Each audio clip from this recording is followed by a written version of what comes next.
रहमतपूर नगरपालिका निवडणुकीच्या पार्श्वभूमीवर मतदार यादीत फेरफार, सुनील माने यांचा निवडणूक प्रक्रियेवर बहिष्कार टाकण्याचा इशारा।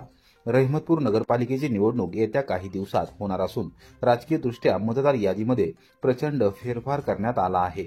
या प्रकरणी दोषी असणाऱ्यांवर कारवाई करावी अशी मागणी राष्ट्रवादी काँग्रेस शरदचंद्र पवार पक्षाचे जिल्हाध्यक्ष सुनील माने यांनी केली आहे। प्रशासनाच्या भूमिकेच्या निषेधार्थ माने यांनी बुधवारी सकाळी 11:30 वाजता नगरपालिका कार्यालयात धरणे आंदोलन करत निषेध केला आहे।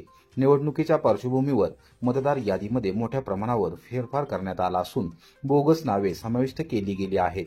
नावाची जाणीवपूर्वक प्रभागांमध्ये अदलाबदल करण्यात आली असून प्रशासनावर राजकीय दबाव टाकण्यात आला आहे, असा आरोप माने यांनी केला। एकाच व्यक्तीची एकाच पानावर 5-5 वेळा मतदान नोंद, मंदिरावर वेगळे मतदान, शाळेत वेगळे मतदान हे प्रकार म्हणजे लोकशाहीवर थेट आघात आहेत, असे त्यांनी निदर्शनास आणून दिले। लोकशाही वाचवायची असेल तर बोगस मतदानाचा खेळ थांबवावा। प्रभाग रचना आणि प्रगणन गट यामध्ये गंभीर तफावत आहे। विशिष्ट पक्षाचे हित साधण्यासाठी फेरफार केला जात आहे, असा आरोप करत सुनील माने यांनी उमेदवारी अर्ज न भरता संपूर्ण निवडणुकीवर बहिष्कार टाकण्याचा इशारा दिला आहे। मतदार याद्या त्रुटीपूर्ण असतील तर आम्ही आमच्या पक्षातर्फे एकही अर्ज दाखल करणार नाही। आम्ही नगरपालिकेसमोर धरणे आंदोलन करू आणि ब्रह्मपुरी येथे जलसमाधी आंदोलन करण्याचे निश्चित केले आहे, असे त्यांनी स्पष्ट केले। याबाबत मुख्याधिकारी विनोद जळक यांच्याकडे तक्रार दाखल झाली असून BLO निलंबनाची मागणी करण्यात आली आहे। प्रारूप मतदार याद्यांचा कार्यक्रम जाहीर झाला आहे। त्या ठिकाणी प्रारूप मतदार यादीमध्ये आपण जर मतदार यादी पाहिली तर ज्या पद्धतीनं प्रभाग रचना झालेली आहे आणि ज्या ठिकाणी ज्या प्रभागामध्ये जे प्रगणन गट पाहिजे होते ते प्रगणन गट त्या ठिकाणी नकाशावर दाखवले नाहीत, नकाशावर चुकीच्या पद्धतीने दाखवले गेले आणि जे गॅजेट केले त्यामध्ये ते प्रगणन गटाचा उल्लेख केला आहे। त्याचबरोबर या ठिकाणी बोगस मताची खूप मोठ्या पद्धतीनं वावर आहे।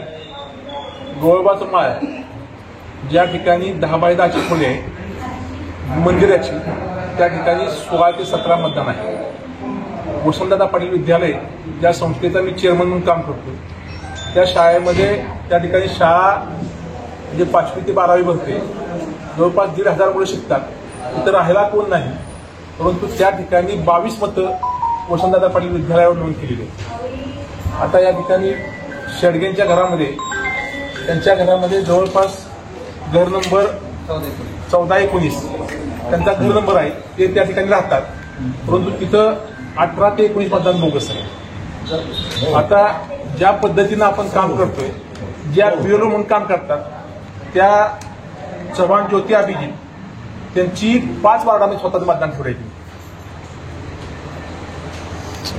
5 वार्डामध्ये BLO स्वतःचं मतदान आहे। ज्या प्रशासनामध्ये प्रभाग रचनेचं काम करतात, BLOचं काम करतात, मतदार नोंदणी करतात, मतदाराची कमी जास्तपणा करतात, त्या ठिकाणी स्वतःचं नाव 4-5 ठिकाणी ठेवता येते का? त्याच पद्धतीनं जर आपण बघितलं तर एका वार्डामध्ये एका प्रभागामध्ये एकाच नावाची व्यक्ती एकाच पानावर माने लता प्रभाग क्रमांक 5 घर नंबर 123 मतदान क्रमांक 27 माने लता प्रभाग क्रमांक 5 घर नंबर 133 58 नंबरला मतदान आहे। माने लता घर नंबर 101 59 नंबरला मतदान आहे। माने लता घर नंबर 101 60 नंबरला आहे। एकाच पानावर एका लेडीजचं 6 मतदान आहे, 5 ते 6 मतदान आहे आणि ते सगळं मतदान विधानसभेत झाले। त्या ठिकाणी वेगळ्या वेगळ्या ID कार्ड तयार करतात, आधार कार्ड वेगळे तयार करतात आणि या ठिकाणी चुकीच्या पद्धतीने दुबार मतदान असेल किंवा शेजारच्या गावात मतदान असेल, जर मंदिरावर मतदान नोंद होत असेल 10/10च्या पुढे 20-20 तर लोकशाही किती प्रगत झाली। शाळेमध्ये मतदान होत असेल नोंद तर नक्की कुठल्या दिशेने लोकशाही निघाली, त्या सगळ्या गोष्टीचं उत्तर मला पाहिजे। आम्ही धरणे आंदोलन धरले, त्या ठिकाणी आम्ही 2-3 दिवसापूर्वी विनंती केली प्रशासनाला की त्या BLOनं ज्यांनी आता काय केलंय, जे आम्ही अर्ज केले साधारण सगळ्या पार्टीच्या मिळून जवळपास 1,500-2,000 अर्ज असतील, ज्या BLOनं चुका केल्या त्यांना चौकशी नेमली आहे, म्हणजे ज्यांनी चोरी केली त्यांना चौकशी अधिकारी नेमायचं। म्हणजे नक्की प्रशासन काय चाललंय, म्हणजे निवडणूक त्यांना अशा पद्धतीने करायची आहे का?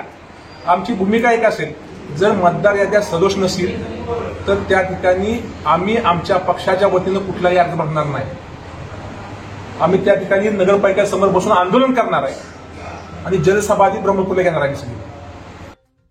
फलटण कोरेगाव विधानसभा मतदारसंघात खासदार नितीन काका पाटील यांचा मास्टर स्ट्रोक. मोठ्या प्रमाणावर राष्ट्रवादी काँग्रेसमध्ये इनकमिंग. सातारा जिल्ह्यात जिल्हा परिषद, पंचायत समिती आणि नगरपालिका निवडणुकीचा बिगुल वाजला असून सर्वच राजकीय पक्षांनी आपली ताकद वाढवण्यास सुरुवात केली आहे. सातारा जिल्हा मध्यवर्ती सहकारी बँकेचे चेअरमन खासदार नितीनकाका पाटील यांनी फलटण कोरेगाव विधानसभा मतदारसंघात मास्टर स्ट्रोक मारला असून मोठ्या प्रमाणावर कार्यकर्त्यांचे राष्ट्रवादी काँग्रेस पक्षात इनकमिंग सुरू झाले आहे. या संदर्भात खासदार नितीनकाका पाटील यांनी बुधवारी सकाळी 11:30 वाजता माहिती दिली. पक्षाचे अध्यक्ष तथा राज्याचे उपमुख्यमंत्री अजितदादा पवार यांच्या उपस्थितीमध्ये मुंबई येथे एका कार्यक्रमात प्रमुख पदाधिकारी व कार्यकर्त्यांनी पक्षप्रवेश केला. मदत व पुनर्वसन मंत्री मकरंद पाटील, पक्षाचे जिल्हाध्यक्ष बाळासाहेब सोळसकर पाटील यांची यावेळी प्रमुख उपस्थिती होती. उत्तर कोरेगावमधील राजकीयदृष्ट्या महत्त्वाच्या व निर्णायक मताधिक्य देणाऱ्या राऊतवाडी गावातील उपसरपंच, ग्रामपंचायत सदस्य, विकास सेवा सोसायटीचे चेअरमन, व्हाईस चेअरमन व संचालक, तरुण कार्यकर्ते व ग्रामस्थांनी कोरेगाव कृषी उत्पन्न बाजार समितीचे संचालक, सरपंच व युवा नेते विशाल विष्णू शिंगटे यांच्या नेतृत्वाखाली राष्ट्रवादी काँग्रेस पक्षात जाहीर प्रवेश केला. प्रवीण निकम यांच्या मार्गदर्शनाखाली हा पक्षप्रवेश झाला. त्यामुळे जिल्हा परिषद व पंचायत समिती निवडणुकीच्या पार्श्वभूमीवर फलटण कोरेगाव विधानसभा मतदारसंघातील राजे गटाला मोठा धक्का मानला जात आहे. या पक्षप्रवेशामुळे पिंपुडे बुद्रुक जिल्हा परिषद गट आणि गणात राष्ट्रवादी काँग्रेसची ताकद वाढली असून बाळासाहेब सोळसकर पाटील यांच्या परफेक्ट नियोजनामुळे राष्ट्रवादी काँग्रेस पक्ष भक्कम झाला असल्याचे खासदार पाटील यांनी सांगितले. शेतकऱ्यांची दिवाळी गोड करा. साखर कारखान्यांनी दुसरा हप्ता तात्काळ अदा करावा.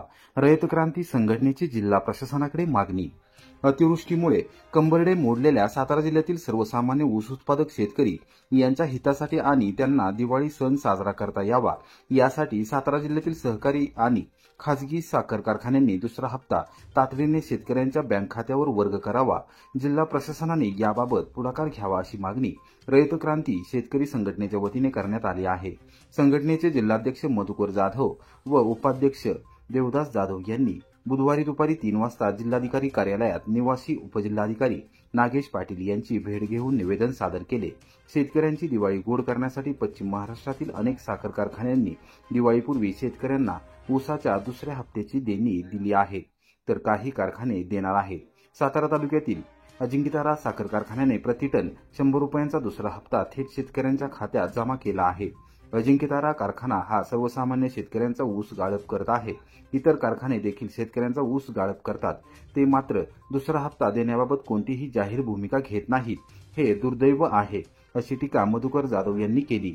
केंद्र आणि राज्य सरकारने सातारा जिल्ह्यातील सहकारी आणि खासगी साखर कारखान्यांना आदेश देऊन मागील गळीत झालेल्या ऊसाचा प्रतिटन 500 रुपयांचा दुसरा हप्ता दिवाळीपूर्वी शेतकऱ्यांच्या खात्यावर जमा करण्याचे आदेश द्यावेत अशी मागणी असल्याचे जाधव यांनी निदर्शनास आणून दिले. दिवाळीनिमित्त पश्चिम महाराष्ट्रातील अनेक साखर कारखाने शेतकऱ्यांना आर्थिक मदत करत आहेत, परंतु सर्व कारखान्यांनी समान हप्ता दिला आहे असे नाही. त्यामुळे शेतकऱ्यांच्या मागणीनुसार सातारा जिल्ह्यातील आणि सहकारी आणि खासगी कारखान्यांकडूनही दिवाळीसाठी दुसरा हप्ता मिळण्याची अपेक्षा आहे. दीपावलीपूर्वी अंतिम हप्त्याची रक्कम शेतकऱ्यांच्या खात्यावर जमा करून कारखान्याने गळीत हंगाम सुरू करण्यापूर्वी शेतकऱ्यांच्या बांधावर जाऊन दिलेला शब्द पूर्ण करावा. त्याद्वारे रब्बी हंगामासाठी सोसायटी रकमेचा भरणा करण्यास शेतकऱ्यांना मदत होणार असल्याचे जाधव यांनी सांगितले. या पत्राची दखल घेऊन आपण तातडीने जिल्ह्यातील साखर कारखानदारांची बैठक घेऊन निर्देश द्यावेत अशी विनंती जाधव यांनी निवासी उपजिल्हाधिकारी नागेश पाटील यांना केली आहे. तांदुळवाडीत फासेपारधी कुटुंबियांना मारहाण. कोरेगाव पोलीस ठाण्यात तिघांच्या विरोधात अॅट्रॉसिटीचा गुन्हा दाखल.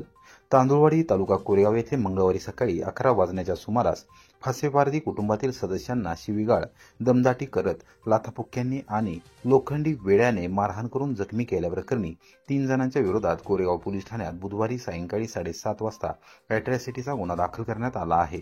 याबाबत पोलीस ठाण्यातून मिळालेल्या माहितीनुसार पूजा अजमेर काळे यांनी फिर्याद दिली असून त्यांनी नमूद केले आहे की त्यांच्या घराच्या समोर असलेले पेरूचे झाड ज्ञानदेव मुंडे, गणेश ज्ञानदेव मुंडे व छाया ज्ञानदेव मुंडे हे तोडत होते.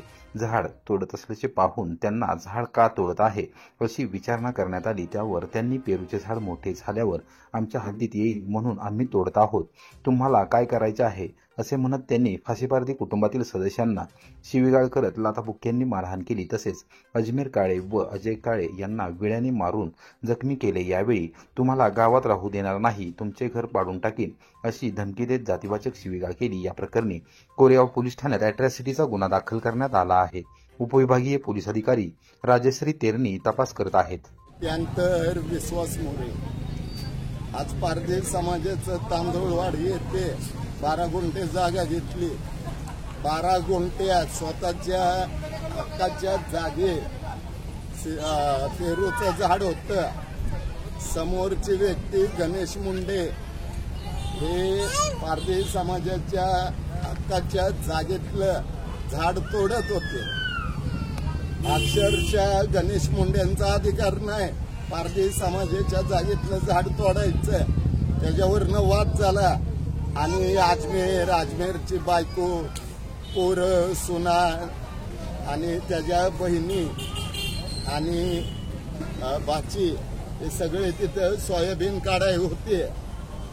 आणि जेव्हा पेरूचं झाड तोडत असताना अजमेरची बायको व त्याच्या बहिणी किंवा बाची म्हणजे इतर जे आहेत त्यांनी फक्त विरोध केला की आमच्या जागेतलं झाड का तोडताय, नाही ते आमच्या जागेत येईल, वाढत झाड बारकाय मोठं झालं की आमच्या जागेत येईल।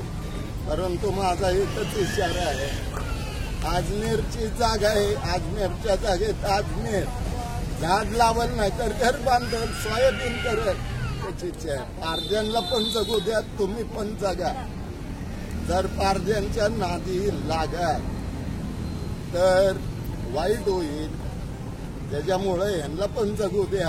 हे काय बळजबरी करून त्या जागेत 12 गुंठे तर राहिलेले ना, त्या 12 गुंठ्याचा दस्त मी करून दिलाय, स्वतः प्यांतर विश्वास मोरे मी करून दिलाय। माझा पारधी समाज सुधारतोय, तो मुख्य प्रवाहात येतोय।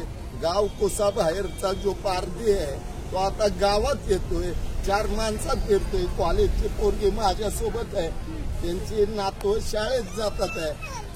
त्याच्यामुळं पारधी समाजाच्या नादी लागू नका। आणि अजय त्याच्या डोक्यात हे घातले विळा आणि अजमेरच्या हातावर विळा घातला।